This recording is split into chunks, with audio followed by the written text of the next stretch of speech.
Salam jumpa lagi saudara-saudara sahabat kokoh dimanapun Anda berada. Menanggapi adanya kabar bahwa saat ini ada 1.000 orang asli Papua yang siap berperang menghadapi KKB.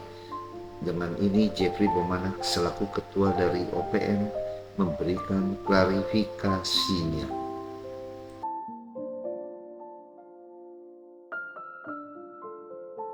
Beberapa orang Papua, beberapa anak-anak Papua yang sudah dididik. Ini yang tadi Pak Pastor bicara 1.000 dididik itu mungkin 1 tahun atau 2 tahun. Tetapi yang sudah bertahun-tahun, yang sudah merasakan enak dengan TNI saja itu berbelok arah dan kembali kepada kami. Dan itu sudah banyak terjadi. TNI saja yang resmi sudah bergabung dengan TPNPB. Apalagi yang masyarakat sipil yang tidak punya pembekalan ideologi yang kuat. Baik, apa yang disampaikan oleh juru bicara kami itu benar. Kalau nanti Pak Pastor lihat dalam sebuah perang di mana ketika pasukan kami TPNPB langsung dengan TNI Polri di lapangan dan peristiwa pembakaran itu terjadi dalam suasana perang, maka itu benar dilakukan oleh pasukan kami ketika kami berbasis di suatu tempat atau kami melihat TNI itu berbasis di salah satu gedung sekolah atau mereka mengambil tempat di situ dan itu menjadi target kami memang itu dalam suasana perang. Tetapi yang di luar perang yang dimana mereka menciptakan sebuah perang bersifat sporadik yang tidak pernah kami ada di situ, tidak pernah pasukan kami ada di situ, itu yang kami katakan bahwa itu dilakukan, diorganisir oleh milisi. Kita lihat saudara, adanya ketidakseragaman antara juru bicara OPM dengan ketua OPM-nya. Pasukan milisi dalam sebutan formalnya disebut dengan non-organik. Pasukan organik yang pegang senjata dengan pakaian loreng langsung turun, tetapi pasukan non-organik ini mereka akan muncul di saat konflik itu terjadi dan kami di lapangan sudah menemukan mereka ribuan kali. Mereka menciptakan banyak konflik. Mereka mengorganisir anak-anak Papua. Mereka menciptakan banyak konflik, membakar gereja, membakar sekolah-sekolah, puskesmas. Mereka mengorganisir anak-anak muda setempat dengan memberikan mereka uang, membeli mereka segala macam yang mereka inginkan dan mereka melakukan insiden-insiden yang bersifat sporadik. Baik, apa yang disampaikan oleh juru bicara kami itu benar.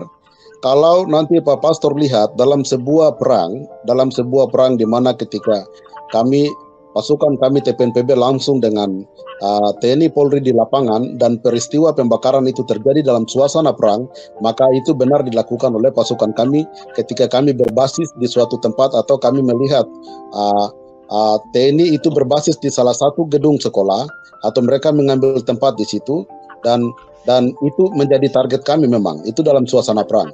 Tetapi yang di luar perang yang dimana mereka menciptakan sebuah perang bersifat sporadik yang tidak pernah kami ada di situ, tidak pernah pasukan kami ada di situ, itu yang kami katakan bahwa itu dilakukan, diorganisir oleh milisi. Sangat benar Bapak Bishop, kami juga tidak kaget. Kami tidak kaget karena itu sistem cara kolonial untuk mengadukan orang Papua dengan orang Papua. Jadi itu kami tidak kaget dan itu kami sudah tahu, itu sudah terjadi sebetulnya dari lama. Dan itu juga pernah Indonesia lakukan di Timur Leste, tapi buktinya bahwa contoh Timur Leste kami lihat Enrique Guterres dan semua yang pernah menjadi komprador dari kolonial itu sampai detik ini hidupnya sangat menderita.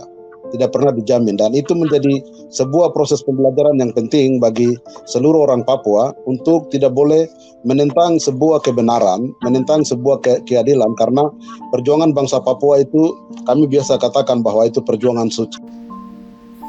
Jeffrey membandingkan perjuangan mereka dengan perjuangan daripada Timor Leste yang terdahulu.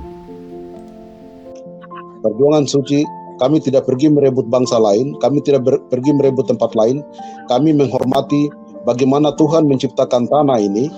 Dan kalau kami tidak berjuang untuk mempertahankan eksistensi kebenaran di atas tanah ini, kami sama saja tidak menghormati Tuhan. Dan kami tidak akan pernah ke pulau-pulau lain di seluruh Indonesia untuk pergi mengklaim bahwa di sana adalah tanah kami.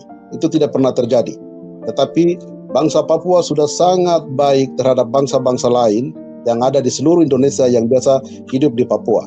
Kembali ke konteks milisi yang dimana sedang dipersiapkan oleh pemerintah untuk memecah belakan persatuan orang Papua, we are aware about it. Kami tahu, kami sudah melihat, kami mengantisipasi proses itu sedang terjadi, dan itu sebuah realitas yang nanti kami akan menghadapi.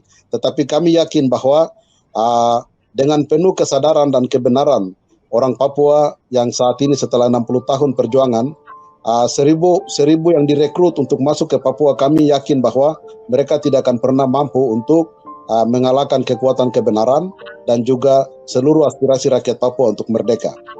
Dan juga kami yakin bahwa mereka justru masuk nanti memperkuat OPM nanti.